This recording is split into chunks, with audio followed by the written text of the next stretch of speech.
Days of Our Lives, Bayview Nightmare. Sophia escapes early. Johnny and Chanel face unthinkable tragedy. Welcome back to NBC Update channel. Today, we will learn about the issue of a brewing storm in Salem that is set to upend lives and shatter families. Centered primarily on the chilling realization that Sophia Choi's escape from the confines of Bayview is not just a distant threat, but a plan that has reached its boiling point much faster than anyone could have ever anticipated.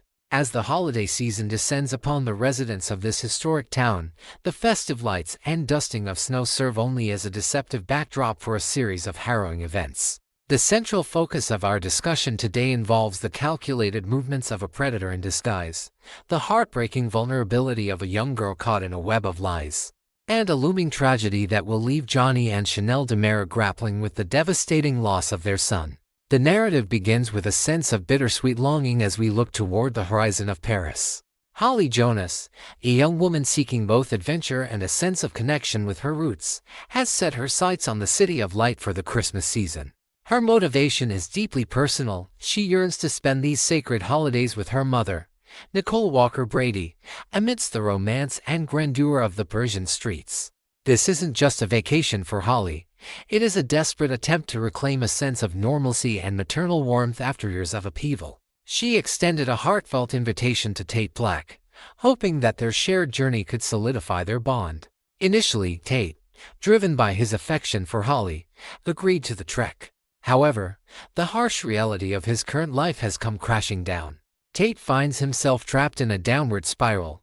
His academic standing is crumbling under the weight of his personal distractions, and the heavy burden of family loyalty is pulling him back to Salem. His sister, Rachel Black, remains locked away in Bayview, and the thought of abandoning her during the holidays while her mental state teeters on the edges a weight Tate simply cannot carry.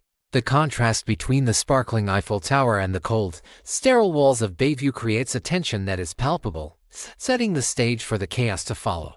Deep within the corridors of Bayview, a far more sinister plot is being woven.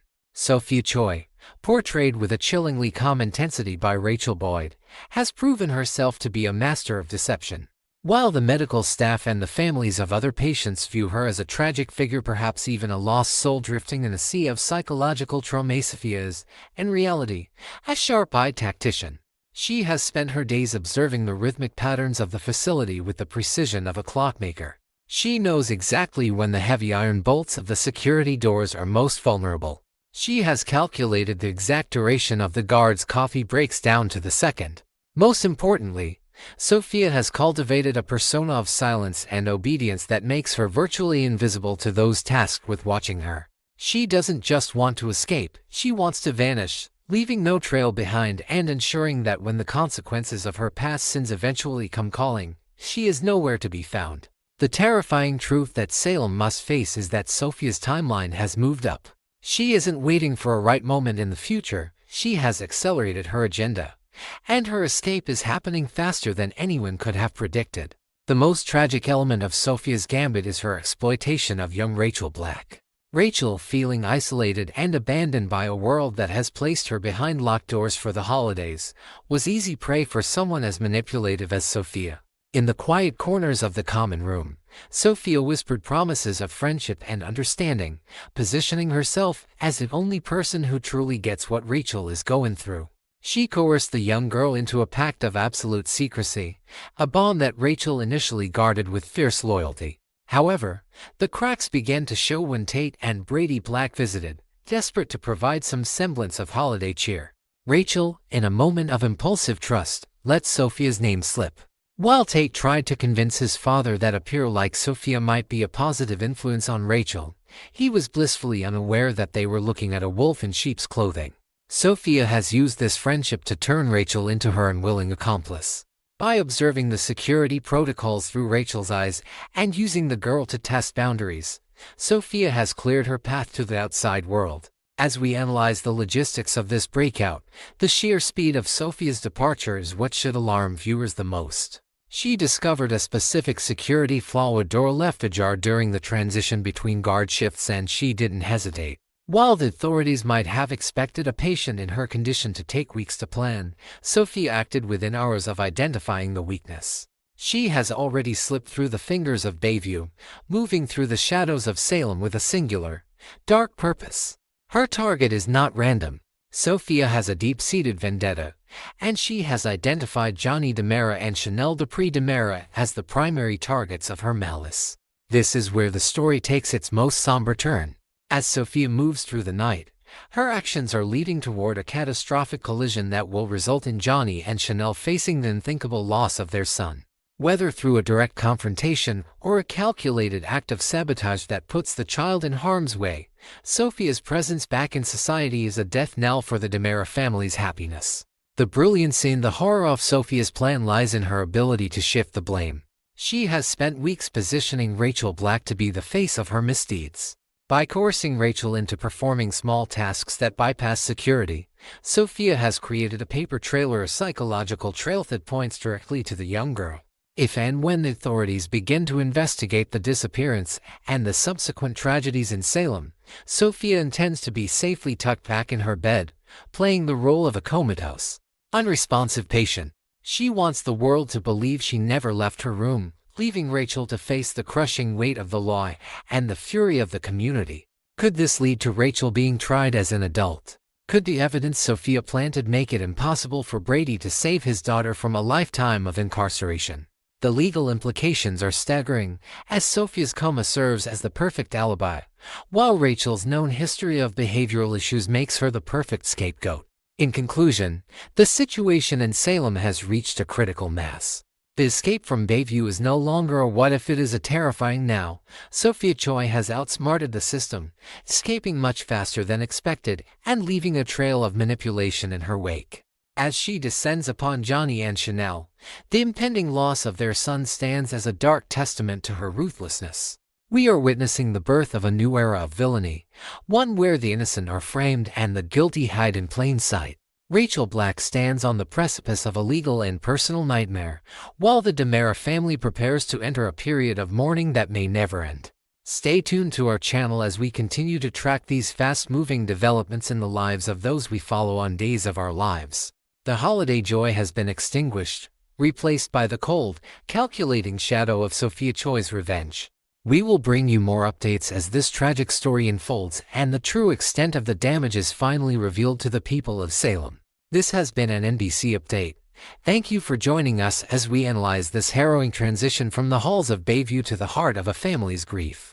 Part 2, we will learn about the latest twists and emotional turns unfolding in Salem as Days of Our Lives delivers a tense and layered episode airing Tuesday, December 23, 2025. One that quietly sets the stage for danger, loyalty, and unexpected alliances.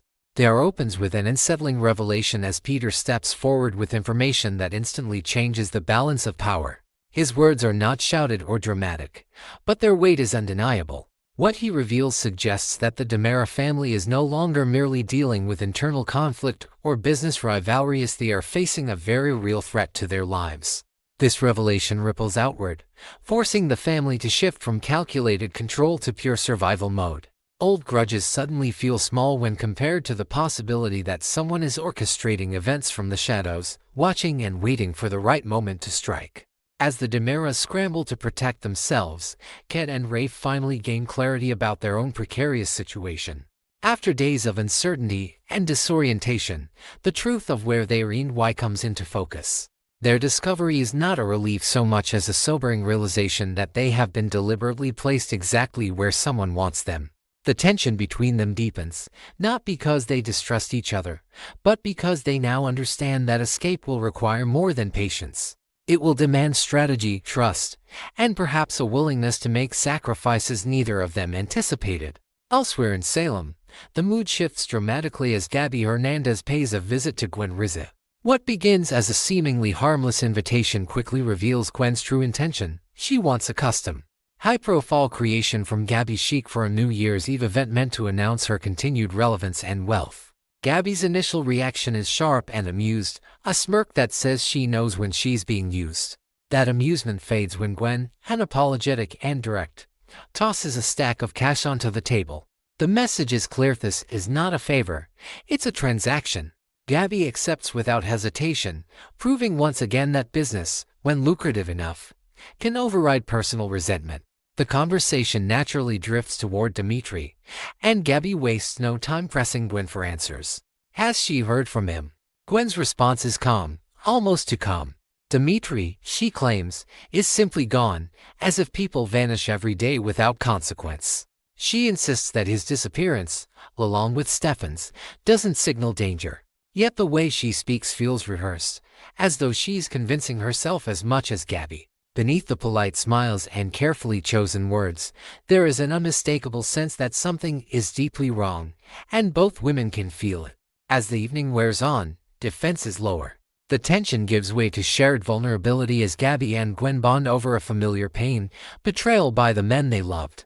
Over glasses of eggnog, they trade stories of broken trust, lingering anger, and the exhausting effort it takes to move forward while still feeling wounded.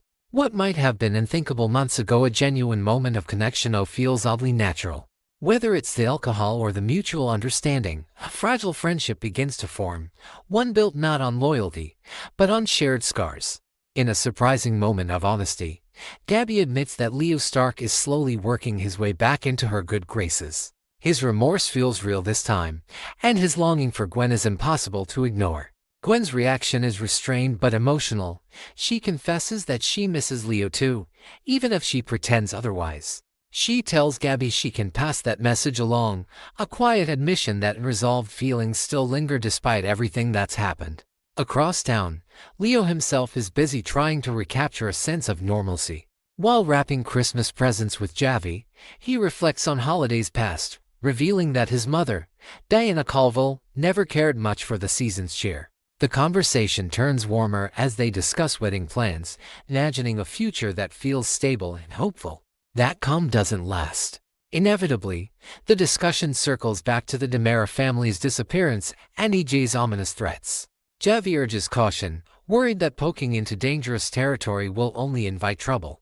Leo, however, refuses to stay silent. His instincts tell him that the disappearances are connected, and that ignoring them would be a mistake.